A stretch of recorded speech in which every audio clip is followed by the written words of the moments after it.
Olá, sejam bem-vindos a mais um episódio da nossa série Conexão BlackRock. E antes de começar, clique no QR Code que aparece na sua tela para saber mais sobre nós e se inscreva no nosso canal para não perder nenhum episódio.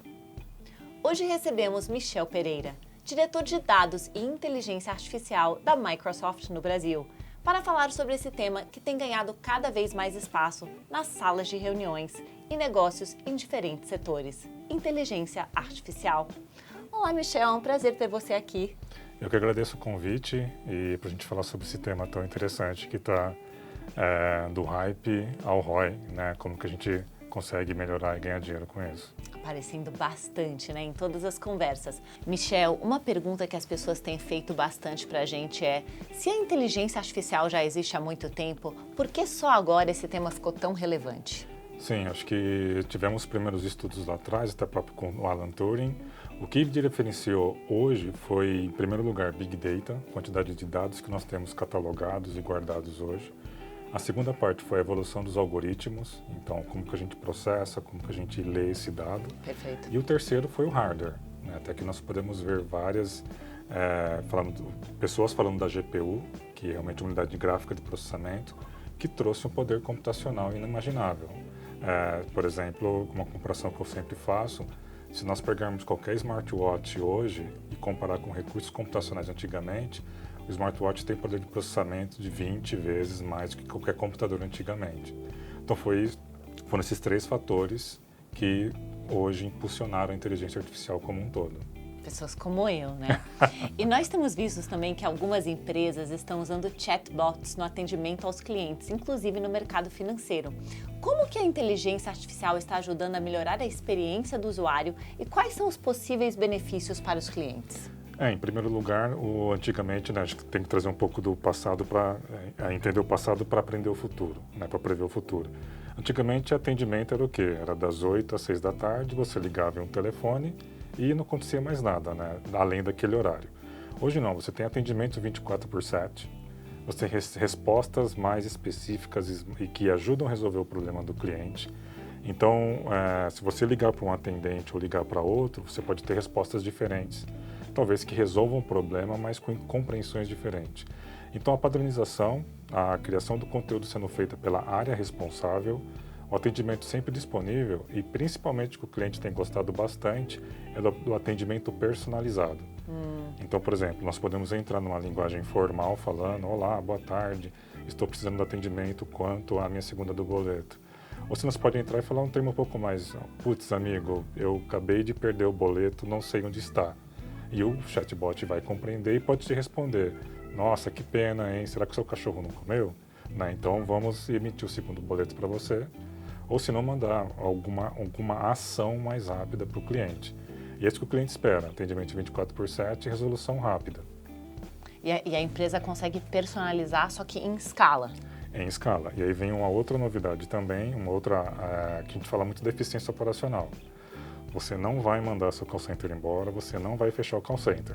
Só que as pessoas do call center, o que acontece? Elas ficam muito mais motivadas, ao invés de ficar copiando o link de como pegar a segunda via do boleto e colocar no chat, ela acaba fazendo o quê? Ela acaba entrando em problemas que realmente precisa de um humano para resolver. Então você escala com o seu time e aumenta a eficiência operacional da equipe como um todo. E quais são as principais oportunidades e riscos que você vê no uso de inteligência artificial em finanças? Em finanças, as oportunidades, em primeiro lugar, atendimento personalizado. Então, claro, tem a questão do LGPD, tem um monte de coisa, vamos esquecer isso no momento, vamos garantir que todo mundo tem consentimento para usar os dados das pessoas. Então, imagine no meu caso, pegando meus dados de conta corrente e cartão de crédito. Ele pode dar dicas financeiras para mim, ou de coisas mais simples, né? Michel, segunda-feira vai cair um boleto na sua conta e você não tem o dinheiro na conta corrente para fazer a provisão do débito que vai cair. Então, tem um fundo de investimento seu aqui que eu recomendo você sacar ele, e eu sei que você vai receber o salário daqui, por exemplo, 10 dias, então eu vou cobrir aquele fundo para você. Então, essa é uma vantagem que você ser assistido por uma inteligência artificial. Tem uma pesquisa, não lembro quem que fez a pesquisa, mas que falou que qualquer pessoa hoje que instale um aplicativo, desde um aplicativo de streaming, um aplicativo de banco, um jogo, espera algum tipo de inteligência artificial naquele aplicativo. E os bancos é onde está a maioria, onde está a grande oportunidade. Então, o que você pode fazer é o quê? Assistência ao cliente. Você pode também ajudá-lo a entender um pouco mais sobre mercados e também sobre fundo de investimento, como gerenciar o dinheiro. E o que o setor financeiro tem usado, que é o primeiro, acho que é o primeiro ou o segundo maior problema, são fraudes.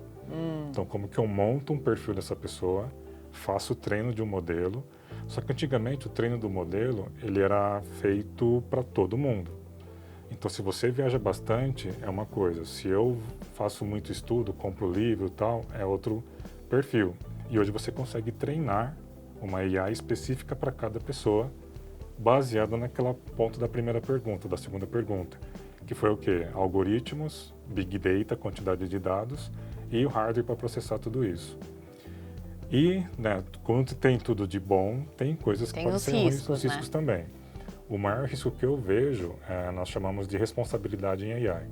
Até puxando um pouco a sardinha para a Microsoft, se vocês entrarem no nosso site e procurarem por Responsible AI, lá tem os 6 princípios que nós defendemos. Transparência, diversidade e inclusão, tudo para AI, porque você pode muitas vezes pegar e montar um algoritmo com uma base muito seleta e falar, pô, quem mora num bairro nobre da cidade, automaticamente eu libero mais crédito. Isso pode ser uma regra. Mas também, se uma pessoa mora num bairro menos privilegiado ou mais periférico, automaticamente já tira o crédito dele. Então isso acaba sendo um problema de preconceito com AI, que é uma das coisas que, infelizmente, a gente entra muito para atuar nos projetos. A Microsoft tem os princípios, né? Como é que você pensa, qual seria o conselho que você daria para as empresas que estão experimentando com a inteligência artificial sobre como usar a inteligência artificial da maneira mais ética e responsável? É interessante porque hoje nós estamos entrando num tema, como tudo tem evoluído, né, a gente precisa colocar um pouco de governança. Eu sei, pessoal, a palavra governança é chata, todo mundo, o pessoal que vem fazer auditoria, mas não, nós estamos mudando a palavra governança para ativação.